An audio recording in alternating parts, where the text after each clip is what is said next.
नमस्कार, कंज्यूमर अड्डा में आपका स्वागत है। आपके साथ मैं हूं विपिन भट्ट और आज हम बात करेंगे पॉल्यूशन की। पॉल्यूशन जवानी का दुश्मन। जी हां, एक ताज़ा रिसर्च ये कहती है कि पॉल्यूशन आपकी एज को 10 साल तक कम कर सकता है या 10 साल पीछे कर सकता है या कहें कि आगे बढ़ा सकता है। थोड़ा कंफ्यूजन अगर आपको हो रहा है तो आपको 10 साल बूढ़ा दिखा सकता है। अगर आप 30 के हैं तो आप 40 जैसा फील करेंगे और आपकी बॉडी एक्चुअली 40 जैसी हो जाएगी, यानी आप वक्त से पहले बूढ़े लगेंगे। अब अक्सर पॉल्यूशन की बात तो हम करते हैं और ये भी जानते हैं कि इसका हेल्थ पर एक खराब इम्पैक्ट पड़ता है, लेकिन 10 साल बूढ़े लगना भाई ये तो बहुत फिर चिंता की बात हो जाएगी। तो आइए देखते हैं ये रिसर्च क्या कहती है, पहले आपको बताते हो, फिर इस पर हम बातचीत करेंगे आज डिटेल में एक बड़े पैनल के साथ। तो रिसर्च में खुलासा हुआ है कि बायोलॉजिकल उम्र बढ़ा रहा है पॉल्यूशन, यानी आपको बूढ़ा कर रहा है वक्त से पहले। 10 साल जल्दी बूढ़े हो रहे हैं लोग, यानी 30 के हैं तो 40 के, 40 के हैं तो 50 के। इतना इम्पैक्ट डाल रहा है पॉल्यूशन। वातावरण, डिप्रेशन भी एक पॉइंट निकल कर आया, उसके उम्र के साथ कनेक्शन बताए गए हैं। गरीबी या गरीब शहरी इलाकों में ये ज़्यादा इसका असर होता है। डेफिनेट है कि वहाँ पर पॉल्यूशन की मात्रा ज़्यादा होती है। तो डीएनए की स्टडी में इस तरह के सबूत पाए गए हैं, एक डिटेल स्टडी की गई है और अब ऐसा बुढ़ापा रिवर्स करने पर काम हो रहा है कि अगर इस तरह की कोई कंडीशन आ भी जाती है तो उसको कैसे रिवर्स किया जाए, इस पर भी काम हो रहा है। और थोड़े से पॉइंट्स आपको बता दें, ये सारा खुलासा तब हुआ जब कोविड में प्रदूषण का असर दिखा। हुआ कुछ ऐसे कि जो लोग इलाज कराने पहुंचे थे कोविड के दौरान, तो प्रदूषित हवा में गंभीर जो बीमारी जो भी लेकर गए थे वो गंभीर हो गई थी और तकरीबन 10 साल बड़े व्यक्ति जितनी तकलीफ रही, मतलब कोई 23 साल का था तो जो 40 का रहा होगा व्यक्ति, उतनी तकलीफ 30 वाले को उठानी पड़ी। 4 दिन ज़्यादा अस्पताल में रहना पड़ा। तो इस तरह की स्टडी के कुछ माइनर पॉइंट्स हैं, लेकिन बड़े पॉइंट ये कि पॉल्यूशन आपकी बायोलॉजिकल एज को बढ़ा रहा है, यानी आपको जल्दी बूढ़ा कर रहा है। तो चलिए बातचीत की शुरुआत करते हैं।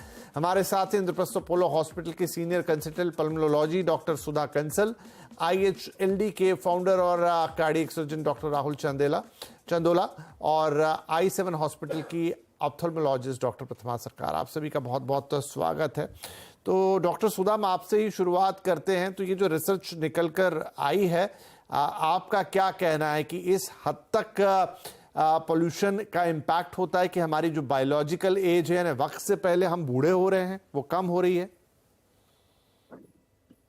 नमस्कार दोस्तों, ये जो आपने पॉइंट उठाया है ये एक बड़ा ही आजकल ज्वलंत पॉइंट है। मैं कहूंगी कि पोल्यूशन जो है इंडिया में स्पेशली इतना बढ़ता जा रहा है आजकल। अगर आप वर्ल्ड के 30 पोल्यूटेड सिटी देखें तो उसमें से 21 इंडिया में है और पोल्यूशन का असर सीधा हमारी बॉडी पे होता है, क्योंकि हम जो भी हवा जिसको हम प्राणवायु भी कहते हैं, तो वो हवा जब हम इनहेल करते हैं तो उसमें अलग अलग तरीके के पोल्यूटेंट होते हैं। इसमें जो PM 2.5 माइक्रोन होता है वो सिर्फ लंग को नहीं इनहेल, जैसे हम इनहेल करते हैं तो लंग के अंदर जाता है, हमारे जो एयर सैक्स होते हैं उसमें जाता है और वहां से पूरी बॉडी में चला जाता है ब्लड के जरिए। तो उसका इफेक्ट ब्रेन पे भी होता है, उसका इफेक्ट हार्ट पे भी होता है, उसका इफेक्ट लंग्स पे तो होता ही है। तो इस तरह से बिकॉज आपके मल्टीपल ऑर्गन इन्वॉल्व हो जाते हैं, इसका असर एज पर भी होने लगता है। पेशेंट्स को डिफरेंट बीमारियां होती है, अस्थमा, COPD, हार्ट की बीमारी, एजिंग के साथ साथ डिमेंशिया भी होता है, इसको जो एक बहुत ही इंपॉर्टेंट प्रॉब्लम हो जाती है। अलॉन्ग विद एजिंग पेशेंट को याद भी नहीं रहता, तो ब्रेन एजिंग, फिजिकल एजिंग सब कुछ होता है।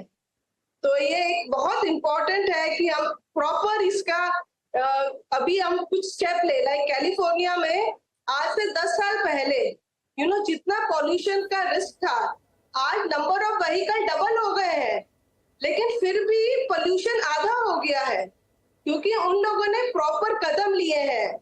तो डॉक्टर साहब, हम उस पर आते हैं, सुधा जी बिल्कुल आते हैं, क्योंकि ये तो इंपॉर्टेंट होगा। लेकिन जैसे आपने कहा कि सबसे ज्यादा polluted number of cities Hindustan के अंदर है, अभी हम जहां खड़े हैं और जिस तरीके के देश हैं, तो हमारे यहाँ पॉल्यूटेंट्स के लेवल भी ज़्यादा हैं। और हर साल हम किस्से सुनते और देखते हैं कि भारत के शहरों की क्या हालत हो जाती है, खासतौर पे दिल्ली की बात बार बार सामने आती है। डॉक्टर चंदेला, तो ये बात तो हम जानते थे कि पॉल्यूशन का हेल्थ पे खराब असर पड़ता है, खासतौर पे आपके चेस्ट पे, इनफैक्ट अदर ऑर्गन्स पे भी। लेकिन ये जो उम्र वाली चीज़ निकल कर आई है, जैसे डॉक्टर साहब ने समझाया भी अभी कि अब जब सारा इम्पैक्ट होगा तो वो डेफिनेटली आपकी एज पर भी पड़ेगा, लेकिन ये एजिंग के साथ सीधा सीधा इसका इंटरेक्शन है, ये बात थोड़ी चौंकाती भी है, डराती भी है। जी बिल्कुल, पोल्यूशन जो है ऑलमोस्ट सभी ऑर्गन्स को इफेक्ट करता है। जैसा कि हम जानते हैं, लंग्स पे तो डायरेक्ट इफेक्ट है, कार्डियोवैस्कुलर हेल्थ पे भी जो है इसका जो है मोर और लेस डायरेक्टली इफेक्ट है, ब्रेन पे इफेक्ट है, इसी तरह से स्किन भी जो है अफेक्टेड है। डर्मेटोलॉजिस्ट इसके बारे में बताएंगे। बट जिन एरियाज में एयर पोल्यूशन ज्यादा है वहां पे जो है लोग, ये एक पुरानी स्टडी भी थी बेसिकली, अभी जो है लेटेस्ट उसमें जो है और थोड़ा एडिशन हुआ है, बट ये एक कॉमन नॉलेज है कि एयर पोल्यूशन जिन एरियाज में ज्यादा है वहां लोगों को रिंकल्स या एज स्पॉट्स जो है समय से पहले आते हैं। और पेशेंट्स जो हैं, जो लोग हैं, जो जनरल पॉपुलेशन है, वो ज्यादा बूढ़ी दिखाई देती है। तो ये जो है स्किन पे पॉल्यूशन के इफेक्ट्स हैं जो कि ये स्टडीज में जो है पहले ही प्रूव हो चुके हैं। और अभी जो नई स्टडी आई है इसमें जो है क्लियरली उन्होंने बताया है कि जो है लोग जो है समय से एटलीस्ट अ डेकेड पहले ही जो है वो बूढ़े हो जाते हैं जिन एरियाज में जो पर्टिकुलेट मैटर जो है काफी हाई है, स्पेशली PM 2.5 जहां पे काफी हायर लेवल पे है, वहां पे लोग जो है न केवल हार्ट, लंग, ब्रेन, बल्कि जो है स्किन की प्रॉब्लम से भी जो है ज्यादा ग्रसित रहते हैं। नहीं बिल्कुल, तो और अंदर और बाहर दोनों तरफ से बूढ़े हो रहे हैं। डॉक्टर साहब ने बताया स्किन से रिंकल्स आ रहे हैं, स्पॉट पड़ रहे हैं, यानी आपकी जो बाहरी आवरण है वो भी बूढ़ा हो रहा है। और क्योंकि जो हमने अपने डिटेल में पढ़ा अपनी रिपोर्ट में कि जो रिसर्च की गई, 4 दिन ज्यादा लग रहे हैं अपनी उम्र से 10 साल बड़े व्यक्ति को ठीक होने में। जितना टाइम लग रहा है उतना टाइम उससे 10 साल छोटा व्यक्ति ले रहा है, यानी इंटरनली भी वो व्यक्ति बूढ़ा हो रहा है, वो उसकी एज आगे खिसक रही है। डॉक्टर प्रतिमा, स्किन की बात हो गई, आईज का भी हम जानते हैं क्योंकि वो भी आपके बुढ़ापे, जब आपकी उम्र बढ़ती है तो आपकी नजरें कमजोर होती हैं और वो बहुत बड़ा एक फैक्टर होता है। पॉल्यूशन पे आईज का कनेक्शन हम पहले भी बात कर चुके हैं, लेकिन क्या ये कोरिलेशन और बड़ा है जहां पर सीधा सीधा पॉल्यूशन से आपकी आईज, आपकी आई साइड भी कनेक्टेड है? बिल्कुल बिल्कुल, जैसे कि अभी डॉक्टर सुधा जी ने भी बोला था, जो पोल्यूशन है वो सिर्फ बॉडी का एक पार्ट नहीं इन्वॉल्व कर रहा, वो बॉडी का हर एक पार्ट इन्वॉल्व कर रहा है और उसमें आंखें भी नहीं बची। आजकल हम देखते हैं जो भी बाहर जा रहा है, ऑटो में जाओ आप, बस में जाओ या किसी भी वाहन में आप बाहर जाओ, पोल्यूशन के कारण हर किसी की एक ही प्रॉब्लम है, एक ही कंप्लेन है कि आंख जल रहा है, आंख नहीं खोले जा रहे, पानी आ रहा है आंख से, लाल पड़ रहे हैं आंख। ये तो सिर्फ शुरुआती कंप्लेन है जिसको हम शॉर्ट टर्म प्रॉब्लम्स कहते हैं, बट लॉन्ग टर्म में यही पेशेंट कंप्लेन कर रहे हैं कि आंखों में हमारा सूखापन बढ़ता जा रहा है। और ये सूखापन क्यों बढ़ रहा है? क्योंकि पोल्यूशन बार बार जो हमारे आंखों के ऊपर जो प्री कॉर्नियल टियर फिल्म है उसको डैमेज कर रही है। ये सिर्फ हमारे आंखों में ड्राइनेस ही नहीं करवा रही, कई लोगों को कंजंक्टिवाइटिस, एलर्जी, ये सब भी हो रहा है सिर्फ पोल्यूशन की वजह से। और उसके अलावा अगर हम लॉन्ग टर्म में देखिए कि ग्लोकोमा, जो पहले कभी इतना कॉमनली नहीं पाया जाता था, आजकल एक स्टडी के अनुसार ये प्रेशर की वजह से नहीं हो रहा ग्लोकोमा, बट धीरे धीरे ये पोल्यूशन जो है हमारे आंखों का एक नर्व होता है जिसको हम GPICL लेयर कहते हैं, उसको धीरे धीरे डैमेज कर रही है, जिसकी वजह से पेशेंट्स को ग्लोकोमा की भी प्रॉब्लम हो रही है। पेशेंट्स को कैटरैक्ट तक जल्दी डेवलप हो रहा है। पहले कैटरैक्ट डेवलप होता था 50 से 60 साल की उम्र में, आजकल हम देख पा रहे हैं कि 40 साल के नौजवानों को भी आराम से कैटरैक्ट हो रहा है और आराम से वो लोग प्रेजेंट कर रहे हैं डिमिनिशन ऑफ विजन के साथ, जो पहले नहीं था। बट अब हाँ, पोल्यूशन के कारण ये बढ़ता ही जा रहा है। तो इसमें आप क्या कर सकते हैं इस पे बढ़े? उससे पहले डॉक्टर सुधा, क्योंकि आप पल्मोलॉजिस्ट हैं, मैं आपसे एक चीज और समझना चाहूंगा कि आखिर ये जो पॉल्यूटेंट्स हैं, आपने PM 2.5 पार्टिकल्स का जिक्र किया, या और भी जो पॉल्यूटेंट्स एयर में होते होंगे, वो अंदर जाके एग्जैक्टली ऐसा करते क्या है?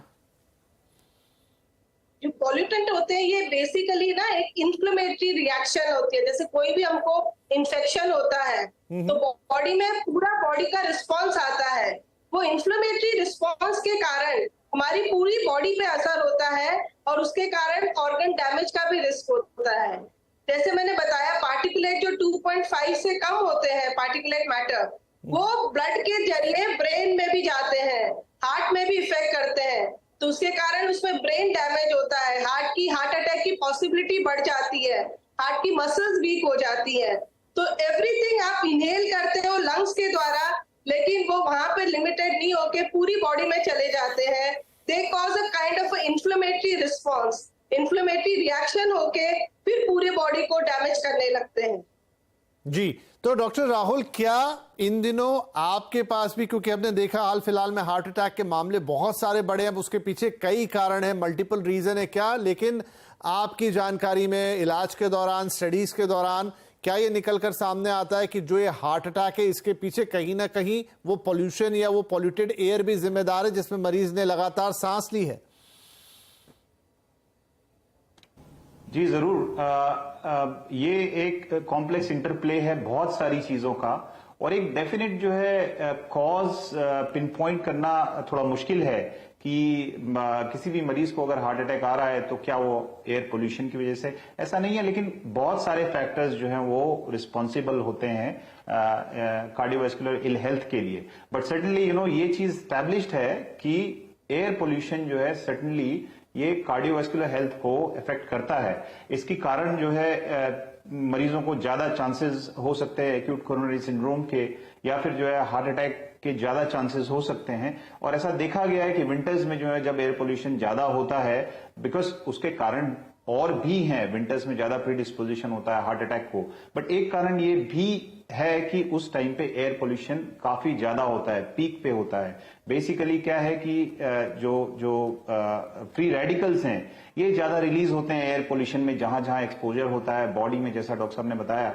इन्फ्लेमेटरी रिस्पॉन्स होता है, फ्री रेडिकल्स ज्यादा रिलीज होते हैं, यही जो है टॉक्सिक इफेक्ट प्रोड्यूस करते हैं हार्ट की एंडोथीलियम पे, लंग्स की एंडोथीलियम पे। As a result cardiovascular diseases और लंग डिजीजेस ज्यादा कॉमनली होती हैं उन एरियाज में जहां लोग एयर पोल्यूशन से काफी ज्यादा एक्सपोज होते हैं।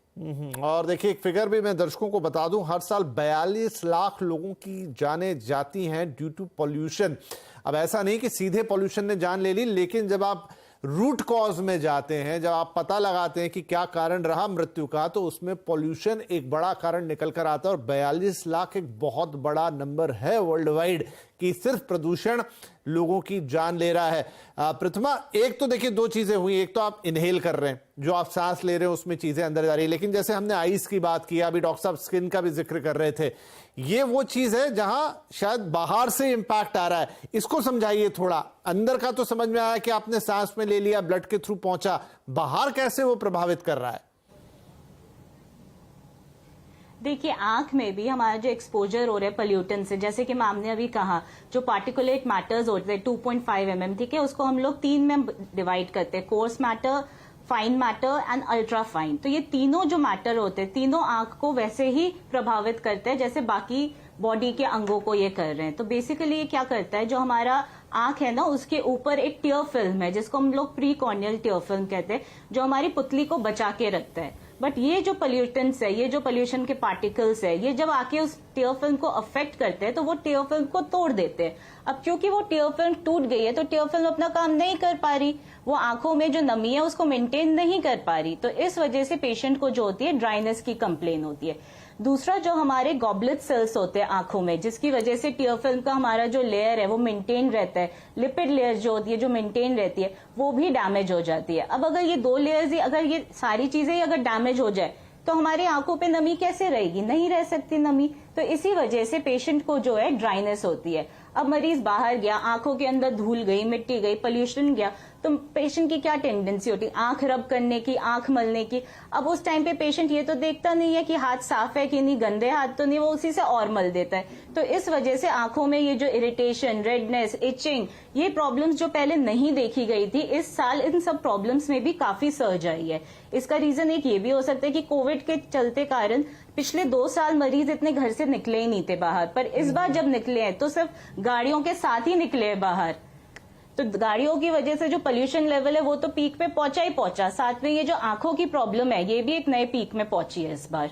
जी, तो पॉल्यूशन आपको हर तरीके से तकलीफ दे रहा है। हमने समझ तो लिया कि किस तरीके से ये हमारी पूरी बॉडी को इम्पैक्ट कर रहा है, इंटरनली जब ये हमारे सांस के साथ अंदर जा रहा है, और एक्सटर्नली भी जहां स्किन, आंख, ऐसे इंपॉर्टेंट ऑर्गन्स को वो बड़ी तरीके से, और सबसे ज्यादा कि अब रिसर्च ये भी कह रही कि आपकी बायोलॉजिकल एज को भी ये बढ़ा रहा है, यानी आपको वक्त से पहले बूढ़ा कर रहा है। तो चलिए, हमने कॉज समझ लिए, क्या हो रहा है वो समझ लिया, लेकिन फिर क्या किया जा सकता है? क्या इससे बचने के कोई तरीके हैं? आप देखिए, हवा को तो आप रातों रात बदल नहीं सकते, या पोल्यूशन को आप अपनी विल पे तो हटा नहीं सकते, खुद वहां से जरूर हट सकते हैं, या अगर वहां रहना मजबूरी है तो क्या कोई उपाय हैं जिन्हें करके आप इस पोल्यूशन का जो इंपैक्ट है वो कम से कम कर सकते हैं? यही अपने एक्सपर्ट से जानेंगे इस छोटे से ब्रेक के बाद। आज बात हो रही है पोल्यूशन की कि ये जवानी का दुश्मन भी बन गया है। इसके कुछ इंपैक्ट तो हम जानते हैं कि कैसे आपके स्वास्थ्य को खराब करता है, आपको बीमार करता है, लेकिन अब ये आपकी एज को भी वक्त से पहले बढ़ा रहा है, आपको बूढ़ा कर रहा है। तो ब्रेक से पहले हमने बातचीत की कि क्या कुछ हो रहा है, किस तरीके से पॉल्यूशन इंपैक्ट कर रहा है,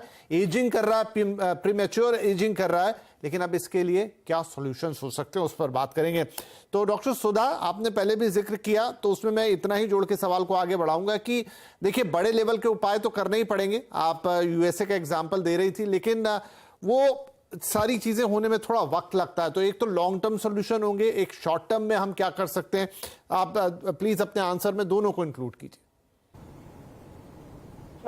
देखिए, पोल्यूशन जो है ये हम सबकी, पोल्यूशन कंट्रोल हम सबकी रिस्पॉन्सिबिलिटी है। मैं मोटे मोटे दो तरीके से डिवाइड करती हूँ, एक गवर्नमेंट की रिस्पॉन्सिबिलिटी और एक हम लोगों की क्या रिस्पॉन्सिबिलिटी है। हर साल आते हैं, विंटर में पोल्यूशन बढ़ता है, तब कुछ वो स्टेप लिए जाते हैं, 2-3 महीने उसमें बहुत सारी न्यूज आती है, बहुत सारे न्यूज चैनल पे आता है, उसके बाद सब भूल जाते हैं। तो ऐसे नहीं होना चाहिए। हमको एक लॉन्ग टर्म सस्टेन पॉलिसी बनानी चाहिए, और इसमें गवर्नमेंट का बहुत इंपॉर्टेंट रोल होता है कि वो किस तरह से, जैसे इंडस्ट्रियल मेजर पॉल्यूशन क्या होता है, कार का होता है, व्हीकल होता है, इंडस्ट्रीज का होता है, ये पराली लकड़ी जलने का होता है, और एक और इम्पोर्टेंट जो होता है वो इंडिया में इंडोर का पोल्यूशन होता है, जो ये चीप फ्यूल हम जलाते हैं, काऊ डंग से बने हुए, लकड़ी से बने हुए। तो अभी तो विद मोदी जी की योजना के बाद मुझे लगता है इसमें जरूर फर्क पड़ेगा, एटलीस्ट जो इंडोर पोल्यूशन है उसमें। तो गवर्नमेंट की पॉलिसीज होनी चाहिए कि वो किस तरह से पोल्यूशन को कंट्रोल कर सकते हैं। इनडेफिनेटली हर जगह पे बिल्डिंगें बन रही है, पेड़ काटे जा रहे हैं, पेपर पे होता है कि इतने पेड़ लगाए, इतने नहीं लगते हैं। तो ये गवर्नमेंट की है। दूसरा, हमको भी एज ए सिटीजन, क्योंकि अल्टीमेटली हम सब सफर कर रहे हैं, हमको कार पूलिंग करनी चाहिए, जो एक इम्पोर्टेंट फैक्टर है। हमको ये नहीं है कि हमारे पास पैसे हैं तो हम खुद अपनी कार में जाएंगे, कार पूलिंग करनी चाहिए। हमको अपने इंजन जो है वो देखते रहने चाहिए, रेगुलरली मेंटेन करने चाहिए, साफ पेट्रोल या ये फ्यूल लेना चाहिए, पेड़ लगाने चाहिए, और जहां तक हो सके हम कार का यूज कम करें। नहीं, ये बात सही कह रही हैं आप। ये उपाय तो सबको करने चाहिए, और इस पर जागरूकता बढ़ भी रही है। कुछ शहरों में हम देखते भी हैं, ऑड इवन जैसी चीजें होती हैं, सरकारें भी इस पे अपने लेवल पे काम कर रही है। लेकिन डॉक्टर चंदेला, अब ये तो जब होगा तब होगा, हम एज अ इंडिविजुअल या मरीज के तौर पे, या जिन्हें भी तकलीफें हैं, जिन्हें नहीं भी हैं, और वो पॉल्यूशन से घिरे हैं चारों तरफ, तो क्या कर सकते हैं हम अपने आप को सेव करने के लिए? देखिए, एक तो जो है, जब भी जो है पॉल्यूशन लेवल्स हाई हो, हमें पता ही रहता है कब पॉल्यूशन लेवल्स हाई हैं। सरकार भी एडवाइजरी देती है, हम न्यूज चैनल्स में भी देखते हैं, और स्पेशली उन मंथ्स में जो है हमें खासतौर से जो है प्रिकॉशंस लेने की जरूरत है। कि जो है आउटडोर एक्टिविटीज जितना मिनिमाइज करें उस टाइम पे, जो एक्सरसाइज करनी है, खासतौर से वो लोग जो कि प्री डिस्पोज्ड हैं एयर पॉल्यूशन के इल इफेक्ट से, जैसे ओल्ड पॉपुलेशन हो गई, या जो पॉपुलेशन डायबिटिक पॉपुलेशन है, जिनको जो है अंडरलाइंग जो है कार्डियोवैस्कुलर रिस्क फैक्टर्स हैं, सो ऐसे मरीज, या फिर लंग इश्यूज हैं, आईएलडी के पेशेंट्स हैं, सीओपीडी के पेशेंट्स हैं, इन मरीजों को खास तौर से स्पेशल प्रिकॉशन लेने की जरूरत है। इनको आउटडोर एक्टिविटीज, या जनरल पॉपुलेशन को भी आउटडोर एक्टिविटीज रिस्ट्रिक्ट करनी चाहिए उस टाइम पे। जितनी एक्सरसाइजेज हैं वो इंडोर करें। कोशिश करें कि जो है आप अपने थोड़े हेल्थ के बारे में ज्यादा जागरूक रहें। क्या कोविड वाला मास्क यहाँ काम आ सकता है डॉक्टर साहब? जी बिल्कुल, N95 मास्क बहुत जरूरी होगा। बाहर जब भी जाएं आउटडोर में तो N95 मास्क पहने, स्पेशली जिस समय जो है PM 2.5 लेवल्स जो है बहुत हाई हैं, ये N95 मास्क बहुत कारगर है उसके लिए। घर पे भी जो है जो नॉर्मल आपकी जो ब्रीदिंग एक्सरसाइजेस हैं, जो हमारे सिंपली योगा में अनुलोम विलोम है, डीप ब्रीदिंग एक्सरसाइजेस हैं, वो प्रैक्टिस करें ताकि लंग हेल्थ अच्छी रहे। स्टीम इनहेलेशन लें सुबह शाम, जो है वो एयरवेज को जो ह्यूमिडिफाइड रखेगा। साथ में जो है जो फ्रूट्स जो फूड जो रिच हो विटामिन सी में, ओमेगा 3 फैटी एसिड्स में या मैग्नीशियम में, ये काफी हेल्पफुल चीजें हैं जो कि जो है एयर पोल्यूशन के इल इफेक्ट्स को जो है कम करने में जो है कारगर है। इंपॉर्टेंट बातें आपने बताई, जो है ध्यान रखना जरूरी है। बिल्कुल, थोड़ी बहुत ब्रीदिंग एक्सरसाइज, कुछ खाने पीने की चीजों का ध्यान। एट लास्ट प्रतिमा ये बताइए, क्योंकि आंखें जैसे मैंने कहा बहुत इंपॉर्टेंट है, एक्सपोज रहती हैं सीधे पोल्यूशन में, सीधे ही उसकी चपेट में आती हैं। आपने बताया भी कि आजकल क्या प्रॉब्लम्स आ रही हैं, क्या कोई तरीका जिससे हम ये जो डैमेज है मिनिमाइज कर पाए? बिल्कुल, देखिए हमारे साइड से जो हम कोशिश कर सकते हैं, जैसे कि अभी डॉक्टर साहब ने बोला कि डाइट, तो जितना हो सके omega 3 fatty acid rich diet हम ले सकते हैं। ग्रीन लेफी वेजिटेबल्स ले सकते हैं, कैरेट्स ले सकते हैं, येलो वेजिटेबल्स एंड फ्रूट्स ले सकते हैं। तो उससे हमारी आंखों जो होती है उनकी रोशनी भी बरकरार रहती है, टियर फिल्म भी मेंटेन रहते हैं। साथ ही साथ ये चीज भी नहीं भूलना चाहिए कि जितना हो सके खुद को वेल हाइड्रेटेड रखना है, जितना हो सके पानी पीते रहना है, ताकि अगर अंदर आप हाइड्रेटेड हो तो आईज आपकी ऑटोमेटिकली हाइड्रेटेड रहती है। थर्ड चीज, इस चीज का जरूर ध्यान रखिएगा कि जब आप बाहर जा रहे हैं, अगर तो बहुत ज्यादा पोल्यूशन, आप ओपन किसी ट्रांसपोर्ट में जा रहे हैं, जैसे ऑटो हो गया, बस हो गया, या किसी पब्लिक ट्रांसपोर्ट में जा रहे हैं, कोशिश कीजिए अगर हो सके ग्लासेस पहनने का। अगर आप कॉन्टैक्ट लेंसेज यूज करते हैं, अगर अवॉइड कर सकते हैं तो वो ज्यादा अच्छा रहेगा। और तीसरी चीज, अगर आपको ग्लासेस भी नहीं यूज करना, कॉन्टैक्ट्स भी नहीं यूज करना, तो मे बी आप डार्क ग्लासेस यूज कर सकते हैं, या डार्क गॉगल्स जिसे हम कहते हैं। तो बेसिकली इसका रोल क्या होता है, ये आपके पोल्यूशन की जो पोल्यूटेंट्स है उसको आंख के अंदर जाने से प्रोटेक्ट करते हैं। दूसरी चीज, जैसे कि मैंने आपको कहा था, लोग काफी रब करने लग जाते हैं, आंख में कुछ गिरा नहीं कि चलो रब कर तो दिया, वो मसल करने दिया से आंख बचना को। है। नहीं, जी बिल्कुल। ये चीज नहीं करना। डॉक्टर साहब, आंख क्योंकि में मेरा समय समाप्त हो गया, इसलिए मैं माफी चाह रहा हूं कि आपको बीच में रोक रहा हूं, लेकिन आपने जो इंपॉर्टेंट बातें वो जरूर बता दी हमारे दर्शकों को कि क्या प्रिकॉशंस लेने हैं। मोटे तौर पे कुछ बड़े उपाय हैं जो कुछ सरकारों के हाथ में है, एक हद तक हमारे हाथ में भी, जहां पर हम अपनी गाड़ियों का प्रयोग ये सब, लेकिन डे टू डे में आपको अपनी डाइट पे थोड़ा ध्यान देना है। कुछ ब्रीदिंग एक्सरसाइज और आंखें और स्किन जैसी चीजों के लिए जो डॉक्टर साहब ने अभी बताया, आपको उस तरह से अपनी आंखों को या अपने स्किन को प्रोटेक्ट करने की कोशिश करनी है। तो चलिए आज तो इस बातचीत को यहीं समाप्त करेंगे। हमारे सभी मेहमानों का बहुत शुक्रिया, लेकिन आगे फिर कभी बैठेंगे। और क्योंकि इस रिपोर्ट में एक बात ये भी थी कि इसके रिवर्स एजिंग पे भी काम हो रहा है, तो क्या ऐसा पॉसिबल है, क्या इस तरीके से कुछ हम कर सकते हैं, उसको भी एक दिन आपके सामने जरूर चर्चा में लेकर आएंगे। फिलहाल आज आप सभी मेहमानों का कार्यक्रम में शामिल होने के लिए बहुत बहुत धन्यवाद। नमस्कार।